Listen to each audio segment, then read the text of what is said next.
dinyatakan secara lebih luas dari, yaitu inkarnasi hidup Kristiani dan pesan Kristiani ke dalam suatu konteks budaya tertentu.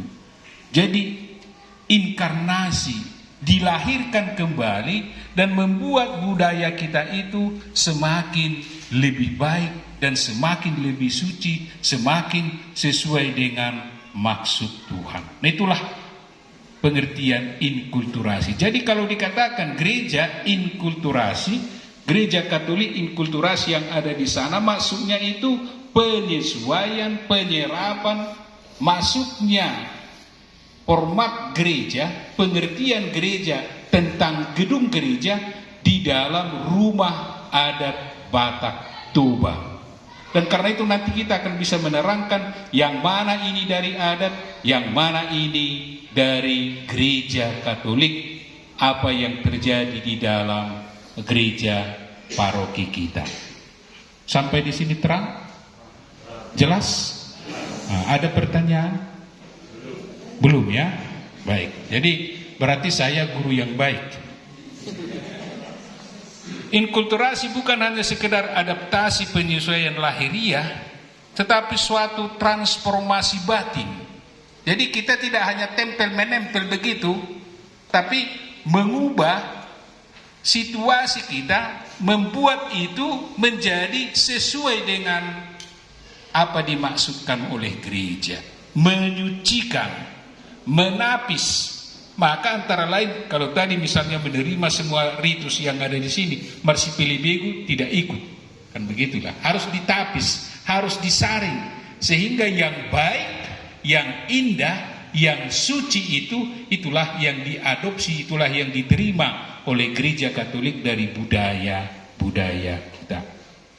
Melalui inkulturasi, gereja menjelmakan Injil dalam kebudayaan yang berbeda-beda dan serentak membawa masuk para bangsa bersama dengan kebudayaan mereka ke dalam persekutuan gereja sendiri. Contoh, bagi orang Batak, kekeluargaan, persaudaraan itu sangat kuat. Yang mana maksudnya orang yang diikat secara darah, parpanion, itu akan membawa suatu kekuatan yang luar biasa. Misalnya lah, bagi kita misalnya itu sobabar hula-hula, manat marongatu, elek marbo. Jadi rasa solidaritas, seperasaan, sepenanggungan itu, gotong royong itu sudah sangat kuat di dalam diri kita. Dan itulah satu modal yang sangat baik dari budaya kita untuk dimasukkan, untuk ditransformasikan, untuk semakin disempurnakan dalam ikatan persaudaraan baptis. Yang mana kita, sebagaimana dikatakan oleh Yesus, kamu adalah saudara dan saudari. Jadi kesatuan ikatan itu semakin diluaskan, tidak hanya karena ikatan darah, tetapi karena ikatan air baptis yang mempersatukan kita menjadi anak-anak Allah.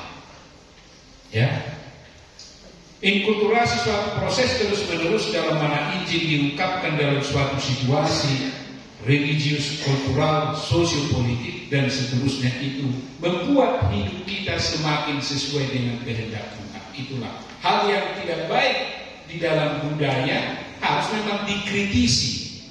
Antara lain contohnya, kalau menurut adat Batak itu, orang yang sudah meninggal itu akan menjadi begu dan seringkali memang ditakuti karena selama dia masih 7 hari meninggal, masih ada di sekitar ini berkeliaran, maka harus dia duduk di apa supaya menyenangkan begu itu, supaya tidak merusak atau mengganggu yang hidup. Ditakuti. Tetapi kalau orang Batak, kalau orang Katolik malah didoakan dan berdoa.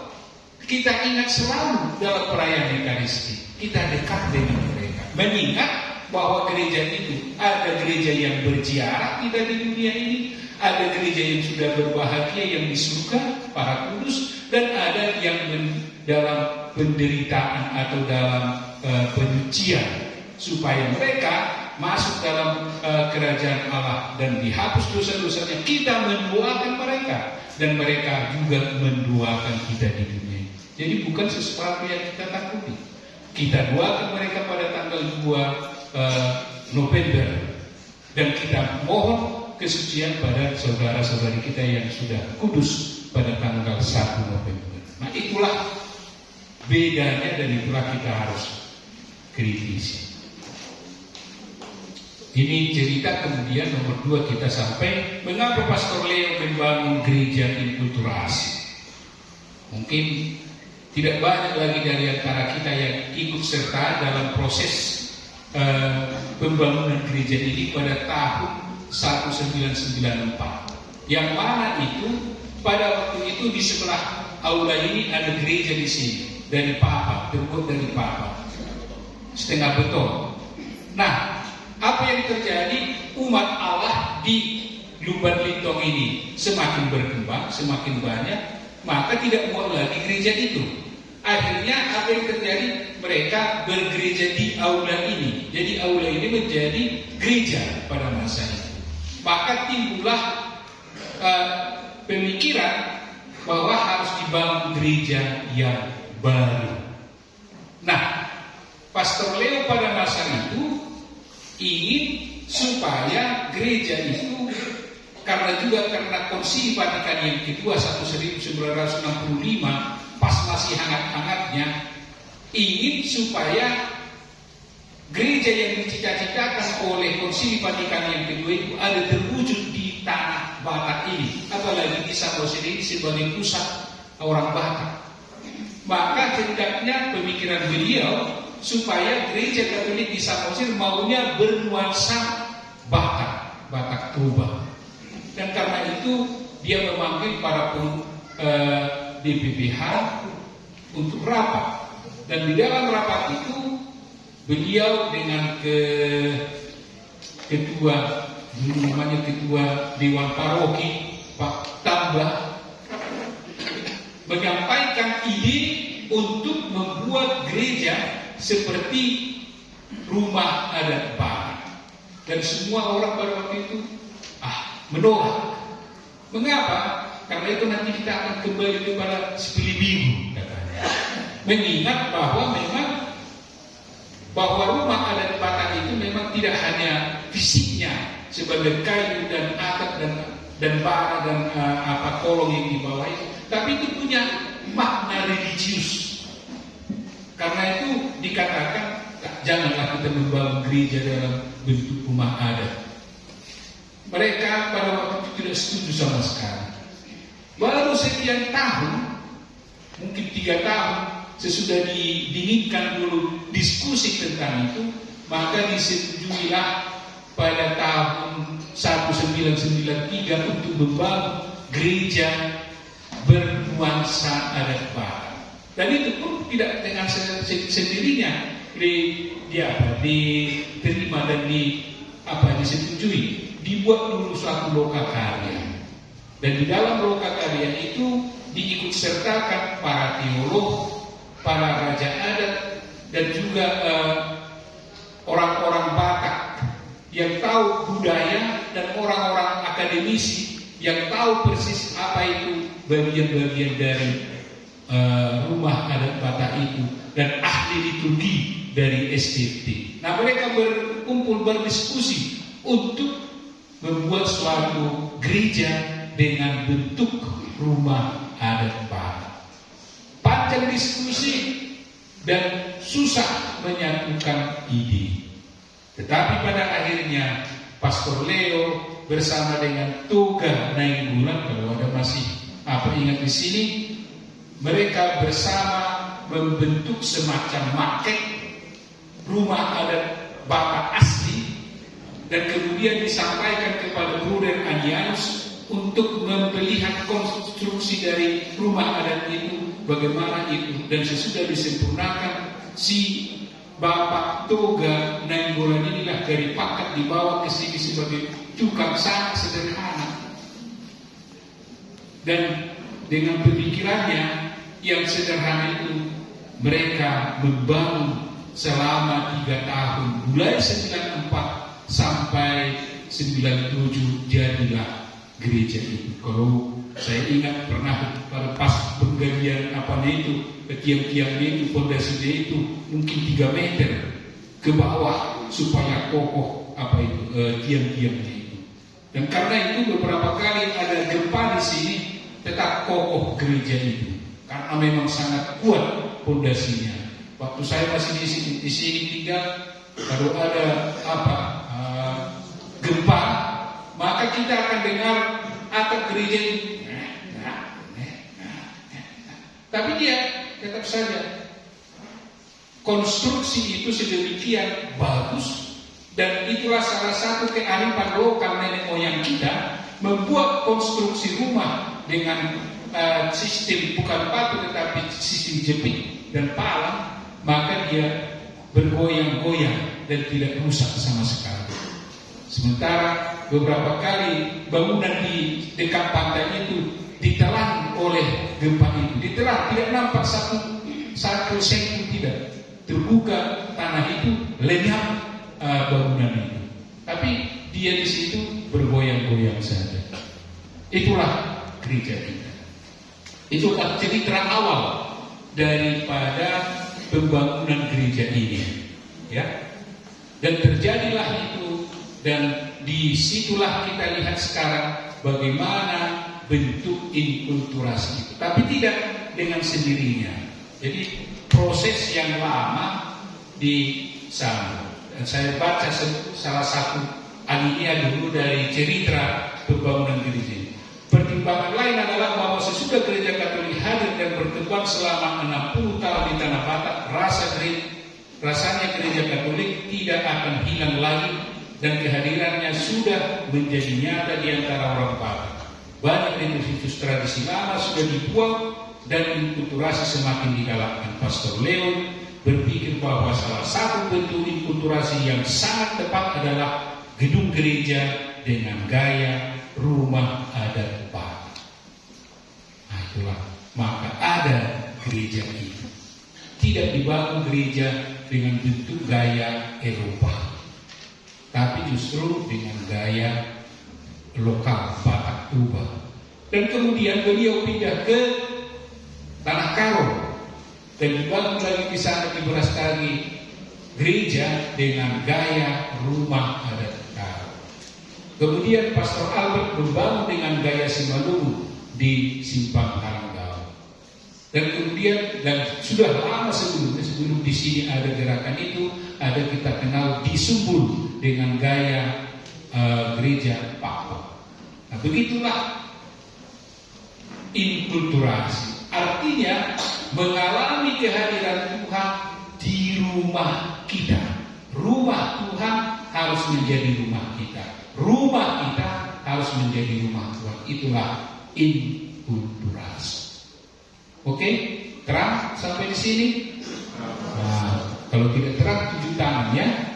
Karena penting ini. Mengapa penting? Mengapa saya terangkan demikian? Seterang mungkin. Kalau nanti ada turis, kita ada di situ atau apa? Ya? Kalau di sini ada SMA, please terangkan ini kepada kami. Apa maksudnya? Gereja ini. Nah, kalau diminta kita harus bisa menerangkan. Dan kalau bisa terangkan, dan mereka akan kagum-kagum, datang lagi diceritakan kepada temannya, akan datang lagi ke sini. Itulah kan? Itulah tujuannya juga. Nanti akan kita lihat itu untuk pariwisata. Itu ceritanya panjang lebar di sini tentang pembangunan ini. Jadi maka pada tanggal 29/94 peletakan batu pertama gedung gereja inkulturasi dimulai. Tanggal ini persis 1 hari sebelum Pastor Robert Waterreus Bertengkap yang tinggal di Pakuan meninggal. Ya. Jadi peletakan batu ini 1 hari sebelum partai tanggal 30 meninggalnya. Ada yang masih ingat lagi di antara kita? Begitulah peristiwanya ya. Jadi yang meletakkan batu pertama itu Monsignor Pius Batubara dan Bapak Kosmas Batubara sebagai Menteri Perumahan Rakyat pada waktu itu. Tidak kurang dari 3 tahun dibutuhkan waktu untuk membangun gereja dikulturasi Pangururan. Pembangunan dimulai 29 Agustus 1994 dan pemberkatan gereja dikulturasi ini terjadi 27 Juni 1997. Dipotonglah 7 kerbau menurut cerita Pastor Leo. Dan salah satu kepala kerbau itu masih ada di museum itu, disimpan sebagai saksi pesta yang besar. Gedung gereja baru diletakkan di pinggir Danau Toba. Nah ini juga mengapa justru di situ diletakkan atau dibangun gereja, bukan di sini kembali atau di sana, tetapi dia diletakkan. Saya baca saja ini keterangan dari pastor itu, gedung gereja baru terletak di pinggir Danau Toba dan menghadap Pusuk Puhit. Letak geografis ini melambangkan danau sebagai sumber hidup dan gunung sebagai tempat yang ilahi. Simbolisasi yang tepat untuk gedung gereja sebagai tempat kudus Tuhan dan menerima berkat kehidupan bagi umatnya. Ya, jadi tidak asal diletakkan, ada pemikiran di situ. Mungkin gereja-gereja mungkin di stasi-stasi tidak berpikir seperti itu. Pokoknya ada di situ sebidang tanah, di mana bisa di situlah. Tapi ini dengan sengaja menghadap danau dan menghadap Gunung Pusuk Puhit. Gunung Pusuk Puhit diyakini oleh orang Batak sebagai gunung yang suci, maka dianggap sebagai tempat yang ilahi. Kita pun mengarahkan hati kita kepada Tuhan dan kepada danau sebagai sumber mata pencaharian merdeka tentunya. Inkulturasi dalam gereja Katolik Santo Mikael Pangururan, bentuk-bentuknya itu bagaimana? Tadi sudah saya katakan bahwa unsur-unsur dari rumah adat Batak itu ada di sana, tapi tidak menghilangkan unsur-unsur dan bentuk-bentuk dari gereja Katolik. Nah, dengan ini misalnya dengan panjang 40 meter, jadi panjangnya gereja itu 40 meter ya, supaya kita tahu, siapa tahu belum pernah kita ukur dan bagaimana. 40 meter dan lebarnya 16,5 meter. Bangunan gereja ini langsung memancarkan kebesaran, mungkin juga keagungan, bukan kesombongan, dibanding dengan bangunan-bangunan lain di sekitarnya. Nah, memang tidak ada rumah adat sebesar itu di Bali, atau belum ada, ya. Tapi itulah mengapa dia besar dibuat, selain menampung umat 700 orang, tapi dia mengungkapkan keagungan Allah. Kesan semacam itu makin diperkuat dengan tinggi mencapai 33 meter di bagian depan dan 35 meter di bagian belakang. Nah ini juga mengapa.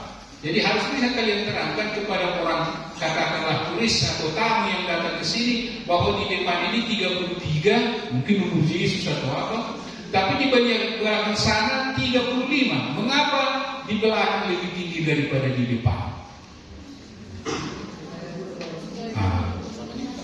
Supaya meningkat katanya. Jadi sini perbedaan tinggi ini adalah pemetikan dari bentuk bangunan rumah Parsaktian. Ada nanti rumah Parsaktian, ada rumah sebagai Timpua. Apa bedanya?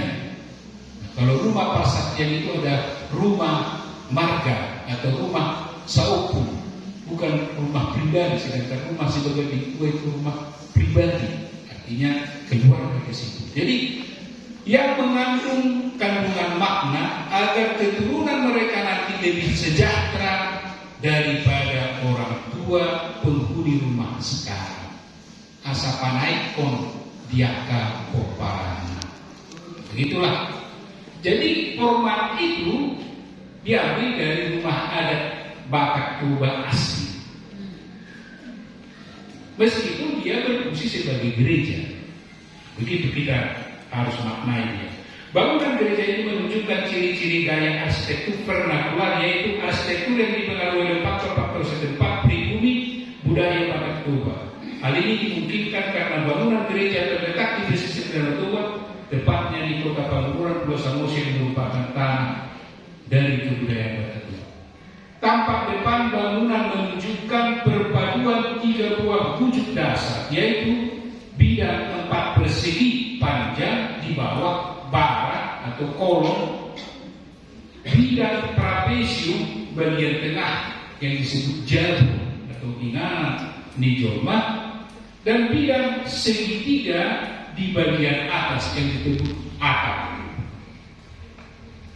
Jadi ada konstruksi segi empat, ada trapesium, dan ada segitiga. Ini pun bentuk konstruksi yang dimiliki oleh rumah Parsatya itu juga dipakai dalam bentuk gereja. Bidang bagian bawah berfungsi untuk fondasi bangunan, bagian tengah berfungsi badan bangunan, sedangkan bagian atas berfungsi sebagai atap bangunan. Bentuk arsitektur bangunan yang bentuk besar dan tinggi serta bentuk dasarnya yang merupakan bentuk segi empat, trapesium dan segitiga yang tersusun vertikal menunjukkan kemiripan dengan arsitektur rumah tradisional Batak, walaupun secara dimensional masih terlihat lebih besar dibanding dari rumah tradisional. Hal ini selaras juga dengan warna-warni yang dipakai di sana, yaitu warna merah, putih, dan hitam. Karakter permukaan arsitektural berstruktur kasar karena bidang luarnya atau bidang-bidang dindingnya dipenuhi dengan relief, ukiran-ukiran, dan ragam hias flora yang disebut dengan sulur-sulur agor-agor yang dilukis kalau kita lihat itu di bagian luar, terutama agor-agor itu sebagai lambang dari sumber hidup yang terus mengalir, atau fauna, binatang-binatang, ciptaan Tuhan, burung dan apa semua itu dalam kaitannya dengan Santo Fransiskus sebagai pencinta alam, nanti ekologi dan manusia, serta penggunaan material alami yang berstruktur keras seperti batu alam. Nah, apakah watak inkulturasi terungkap dalam eksterior dan interior bangunan ini? Eksterior bagian luar, interior bagian dalam. Menurut penuturan Pastor Leo, arsitek eksterior bangunan gereja disuguhi goresan budaya Batak, kekristenan perdana yang ditambah dengan corak Fransiskan. Kata Fransiskan berasal dari nama seorang religius kulit Italia, Santo Fransiskus Assisi, yang hidup 1182. Jadi relief-reliefnya itu dikelilingi itu diceritakan tentang tentang bangunan gereja disuguhi dengan budaya, dengan kekristenan dan Fransiskan spiritual. Untuk zaman kita, Santo Fransiskus dikenal sebagai pencinta pemelihara lingkungan hidup, dan Pastor Leo Justin adalah seorang Fransiskan Kapusi, pengikut semangat religius Fransiskus. Nah, kalau kita berhadapan dengan gereja, kita berdiri di depan gereja itu, di sebelah kiri akan kita lihat cerita kitab suci dari Perjanjian Lama, dan di sebelah kanan kita akan melihat cerita dari Perjanjian Baru. Dari kitab suci itu, tentu tidak setiap halaman dilukis, tapi yang mewakili buku-buku itu diceritakan di sana, yang merupakan suatu cerita sejarah keselamatan umat manusia. Itulah yang terjadi di sana dari kitab suci. Berikutnya, pada masing-masing luar sebelah kiri dan dalam itu sudah tadi saya katakan. Lalu pada dinding yang sama dilukis gambar cerita biblis, air bah dan Yakub misalnya, dan seterusnya. Oke. Kemudian di depan, kalau kita ada cerita Perjanjian Lama, Perjanjian Baru, di depan itu akan ada kita lihat ulu paul, penjaga dari rumah. Bahkan dipakai juga di situ ulu paul, penjaga dari gereja itu, yaitu Roh Kudus, Roh Allah, dan juga Santo Mikael. Patung Santo Mikael ada di situ dengan ukiran dengan tombak untuk membunuh setan, membunuh ular. Nah, di situ. Jadi dikombinasikan di dalam seluruh cerita itu tentang apa itu kekristenan dan apa itu Batak. Kalau kita ke sesudah bongkarnya itu ke bawah lagi akan ada di situ kita lihat yang mewakili Injil, ya, mulai dari Matius, Markus, Lukas, Yohanes yang digambarkan dengan manusia, lembu, singa, lembu dan burung rajawali. Itulah lambang-lambang dari kitab suci. Jadi sangat kaya. Kemudian di bawah huruf Paul itu ada Santo Mikael, dikatakan di sini malaikat agung Mikael berperang melawan naga besar dan ia menang. Kemenangan yang dikumandangkan dalam nyanyian kemenangan, sekarang telah tiba keselamatan dan kuasa pemerintahan Allah kita dan kekuasaan Dia yang diurapinya, karena telah melemparkan ke bawah pendakwa saudara-saudara kita yang mendakwa mereka siang malam di hadapan Allah kita. Dan mereka mengalahkan Dia oleh darah anak domba dan oleh perkataan kesaksian mereka, karena mereka tidak mengasihi nyawa mereka sampai ke dalam maut. Karena itu bersukacitalah hai surga dan kamu sekalian yang diam di dalamnya. Celakalah kamu hai bumi dan laut, karena iblis telah turun kepadamu dalam geramnya yang dahsyat, karena ia tahu bahwa waktunya sudah singkat. Nah, itulah percampuran dan kombinasi yang baik antara rumah adat Batak dengan kekristenan. Jadi unsur-unsur itu ada di dalam. Kalau kita masuk dari pintu utama, kita akan lihat pada dasarnya memang akan tunduk karena pintu aslinya itu kecil, dan itu dilambangkan dengan dari bawah kita masuk. Tidak seperti kebanyakan gereja dari luar langsung ke lantai kedua itu, tapi ini harus tunduk, melambangkan juga kerendahan hati. Kemudian kalau kita sudah di dalam, dan sekarang mungkin sudah dibuka, di dalam itu diadakan kita lihat di atas jendela itu adalah perjamuan dan kemenangan anak domba. Dan di situ altar dengan bentuk rumah asli adat Batak itu ada di sana dua tempat penyimpanan barang-barang berharga, jenggar dan di sana ada tempat itu tempat parkutsi dan seterusnya. Itu bongkar di situ menjadi juga asli dari rumah adat Batak. Tapi misalnya perapian, kalau rumah adat Batak asli, perapiannya di tengah rumah sebagai pusat dari hidup keluarga, delihan yang di sana nanti akan ada delihannya tuh. Tetapi pusat itu dirubah di dalam gereja karena gunanya sebagai gereja, pusatnya menjadi altar. Jadi tidak di tengah ya, tapi pusatnya menjadi altar dengan tujuan sehingga tetap kita menggunakan rumah adat itu sebagai gereja. Dan ada di sana tiga pohon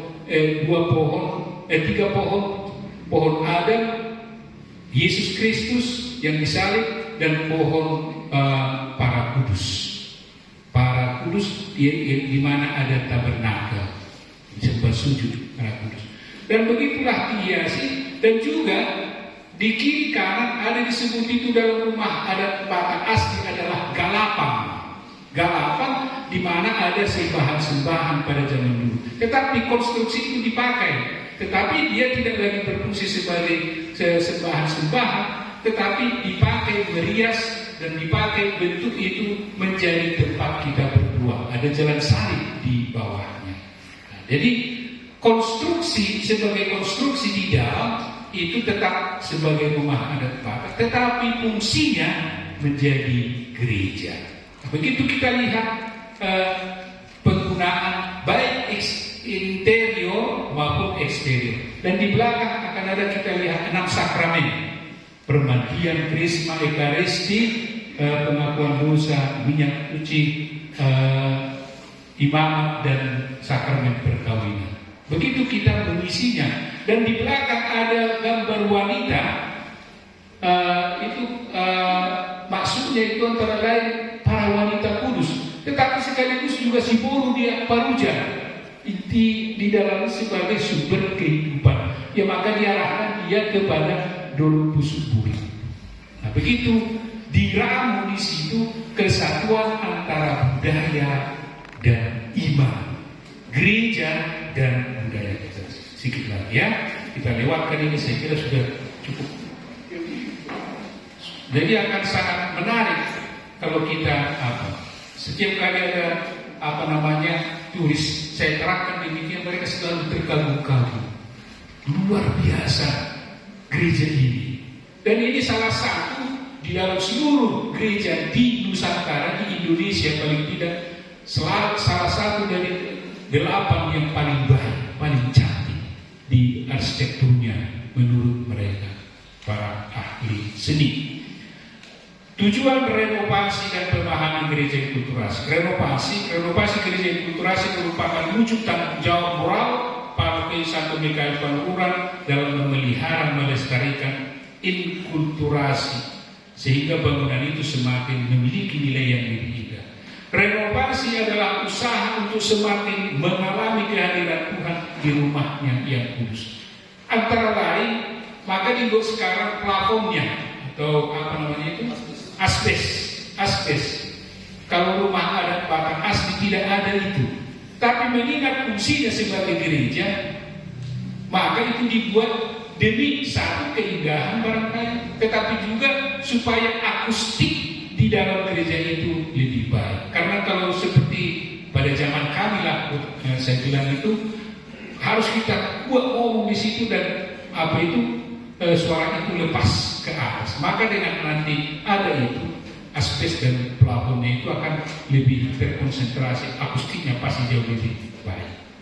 Kemudian tujuan pemahaman gereja yang hari ini kita buat ialah memahami hakikat gereja Katolik inkulturasi, teladan hidup malaikat Mikael dan dedikasi altar itu mau menunjukkan bagaimana kita mengalami kehadiran Tuhan di dalam gereja itu, dan juga mengingat apa yang diperjuangkan Pastor Leo dengan ini, yaitu agar kita mengalami kasih Tuhan itu, keberagaman kita itu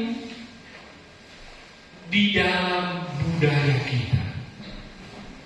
Tidak harus bentuk Eropa, tapi dengan cara kita.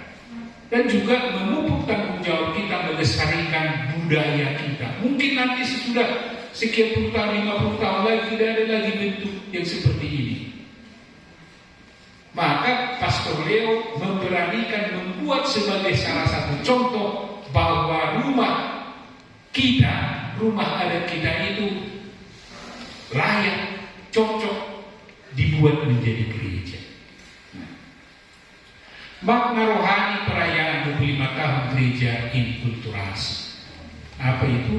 Hasil penelitian dalam buku ini, sangat kehadiran orang atau umat kita di gereja sangat minim, antara 20 sampai 30, antara 1/5 sampai 1/3 yang hadir setiap minggu di gereja. Yang 70% lagi mungkin datang sekali-sekali atau mungkin tak pernah datang ke gereja kecuali kalau ada anaknya dipermandikan atau krisma atau sakit baru dipanggil pastor. Maka kita tiba-tiba tahu, rupanya Katolik di keluarga itu selama ini tak pernah hadir di gereja. Nah, jadi ini momen bagi kita sesudah 25 tahun berdiri gereja itu, kita renovasi. Mudah-mudahan juga kita renovasi hidup rohani kita. Inilah seruannya, inilah maksudnya, supaya kita jangan ikut seperti gereja-gereja lain, berbagai macam alasan untuk tidak hadir di gereja, malas, sibuk kerja, acara adat, hibur, mengadakan perjalanan, ada tamu, capek, mengurus rumah tangga, arisan, kegiatan rohani, menjadi banyak alasan untuk tidak hadir ke gereja. Karena memang belum dirasakan sungguh-sungguh kasih Tuhan itu, berkat Allah. Momen perayaan 25 tahun gereja inkulturasi ini menjadi penting dan menyadarkan kita bahwa kegiatan rohanilah menjadi motor hidup kita. Orang yang hidup tanpa roh akan mati dan merasa kosong dalam hidup ini. Sebab tujuan hidup kita bukan dunia ini, tetapi Bapa di surga. Sebentarnya kita di dunia ini, sebentar doang, 70, 80, bahkan karena 100 tahun. Dibanding dengan kita tidak di dunia ini, entah berabad-abad sampai kapan. Ya kan? Bagaimana cara membangun hidup rohani kita adalah dengan membangun hal-hal rohani dalam keluarga kita masing-masing. Tanpa pembangunan rohani dalam keluarga, mustahil anak-anak kita merasa kokoh dalam iman dan hidup. Perlu juga kita bersama-sama sebagai kelompok basis gerejani menghidupi kegiatan rohani di lingkungan. Dulu kami masih 13 lingkungan, sekarang sudah 19 lingkungan. Satu kabar yang baik. Tapi mari kita membangun lingkungan kita. Karena kalau di gereja yang datang 30% itu tidak akan langsung bisa kita kenal. Maka pastor berterjun ke lingkungan-lingkungan untuk mengenal umatnya. Gembala mencari dombanya.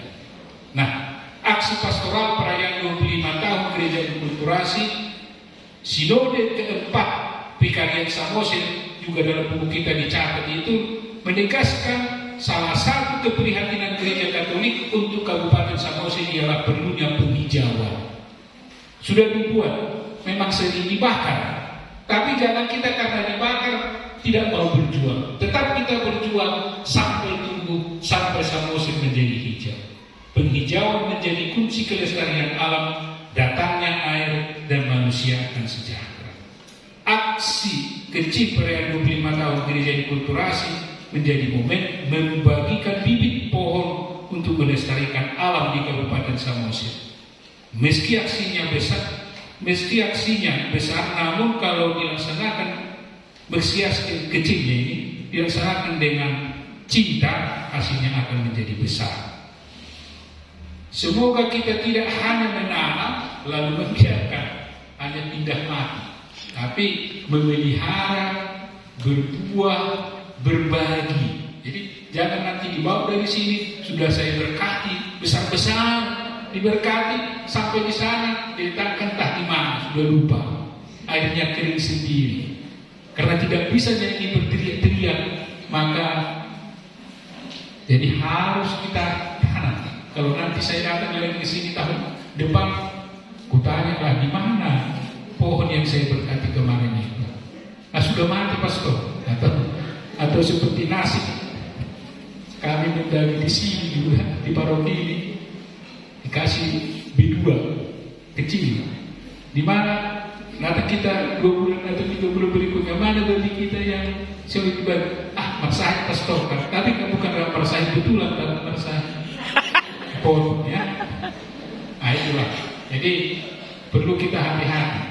Gereja inkulturasi dalam konteks pariwisata. Kita tahu bahwa Presiden Jokowi dan kawan-kawannya mengusahakan yang terbaik untuk Danau Toba dan orang di sekitar Danau Toba. Antara lain, kita masih sedang berjuang membuat Tanah Ponggol menjadi sebuah terusan yang luar biasa. Karena itu, mari kita jangan hanya pemerintah pusat yang hektok untuk kita. Kita sendiri tenang-tenang, tanpa kita sadari banyak orang luar, orang Cina, orang siapa penanam modal menggobani tanah.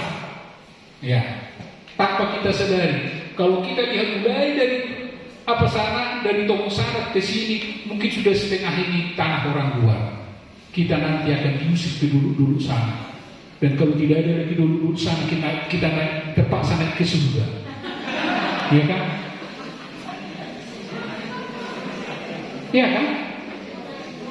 Kalau sudah dibuat di sini semua nanti gedung-gedung besar, hotel apa semua itu, peralatan olahraga macam itu dibuat nanti di sini kereta layang dari Pangururan ke Pusupuhi sampai ke pemandangan tele sana, itu rencana pemerintah. Kalau kita tidak punya modal, mereka akan mengundang orang dari Singapura dan Malaysia membangunnya untuk kita, dan kita nanti hanya menonton di tanah kita sendiri. Atau paling tidak kita hanya menyapu, memungut sampahlah di tanah kita sendiri. Betapa mengerikan. Tidak ada lagi rumah kita nanti di pinggir jalan. Semua kita naik. Sesudah dari Sidihoni kita naik ke Ronggurni Huta. Ronggurni Huta tidak ada lagi. Kita naik ke surga lah bersama-sama. Ya kan? Jadi mari kita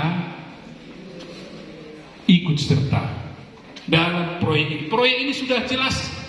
Kita lihat perkembangannya di mana-mana. Jadi jangan kita tertidur. Orang yang tertidur lama-lama tidak tahu dia diseret entah kemana, ya kan? Tidur dia. Karena itu kita berperan aktif, membuka lapangan kerja. Banyak hal yang bisa kita buat, asal kita mau. Hidup Santo Mikael sudah banyak tadi saya ceritakan bahwa dia malaikat yang luar biasa, berperang melawan kejahatan. Kita pun kalau kita berperang melawan kejahatan dalam diri kita, kita akan menjadi baik dan suci. Dedikasi altar akan diberkati sebagai tanda bahwa di sini Allah hadir. Dengan altar itu, itulah tempat Yesus mempersembahkan diri sebagai kurban, sebagai imam, dan sebagai altar. Menyediakan makanan, minuman rohani, sabda bagi kita. Kesimpulan, Ibu Bapak. Inkulturasi adalah suatu proses memasukkan unsur-unsur Katolik dalam budaya setempat. Tadi sudah saya terangkan dengan gereja Kurasaya, dengan keterangan-keterangan itu. Gereja inkulturasi lahir dari suatu keprihatinan dan keinginan mengalami bahwa rumah Tuhan adalah rumah umatnya. Momen renovasi gereja inkulturasi menjadi saat yang tepat membantu semangat beriman mulai dari keluarga, lingkungan, dan paroki dan gereja kita. Ikut serta melestarikan lingkungan merupakan suatu bukti bahwa iman kita berbuah dan kita siap menerima pariwisata di daerah kita ini. Jangan mau menjadi penonton saja. Jangan kita menjadi budak di rumah kita. Jangan kita mau hanya nonton dan hanya gigit jari. Mari kita aktif. Selalu saya jamitakan ini, khotbahkan ini selama saya di sini. Jangan mau lihatlah di sana di Perbaba dan semua situ ke sana pelan-pelan, banyak di situ rumah, hotel, dan kita hanya melihat dengan mendongak mata kita, tapi kita sendiri tidak dapat apa-apa. Ya. Sekianlah dan terima kasih. Tuhan memberkati kita. Horas, horas.